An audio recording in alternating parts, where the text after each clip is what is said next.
Stock market volatility is something that's to be expected. You know, it's a regular thing in the stock market, and it tends to go up when the market has gone up a lot, as it has in response to our policies. I don't think that it's anything unusual or something for people to be concerned about.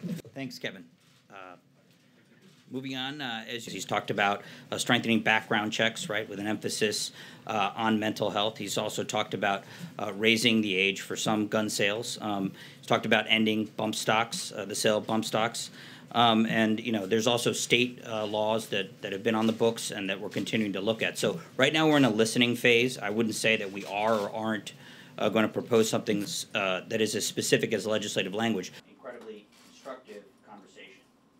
Well, I think what the president talked about was taking individuals, personnel within schools. Some could be teachers. You could have other individuals who have training already in how to use firearms or could gain training, and making sure that those individuals have access to concealed weapons that they could have on school grounds. In those instances, the presence of individuals would deter potential attackers. Included many perspectives, very different opinions. There are a lot of individuals, leaders in Congress. You know, the NRA has been supportive of this idea. A lot of other folks have been supportive of this idea. The notion that you know, trained individuals who work within schools that have firearms and you know, can serve as a deterrent, we think could keep a lot of schools and a lot of communities safe. And it focused on solutions, which is exactly what in dealing with school safety issues.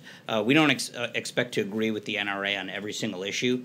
We do think that they are concerned about school safety. As the president tweeted this morning, we think that they're interested in doing what's right. It's going to be part of an ongoing conversation. Their stakeholders, along with you know, family members, students, parents, teachers who the president heard from yesterday, local officials who he talked to today. So he's going to get opinions from a lot of folks, and he's going to come to, you know, the right steps that are necessary. Right now we're in a listening phase. I wouldn't say that we are or aren't. We don't think that the most, the immediate policy response would be to ban an entire class of firearms. What we're looking for is solutions that, don't ban a class of firearms for all individuals, but ban all weapons for certain individuals who are identified as threats to public safety.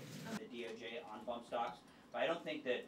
You know, well, the things that he has talked about are specifically a focus on mental illness to ensure that in a number of states, I mentioned red flag laws. There are other potential court orders that can be brought into the process, and also ensuring that everybody who engages in a background check has all the information available that we're putting into the system. So more accurate information, more current information from more sources. Policy piece to this, and there's a legislative. The term active shooter drills is particularly could be frightening for young children. I think a drill that's you know, that has a different name and is not, you know, the brand of it, frankly, doesn't frighten children might be a better way to approach it.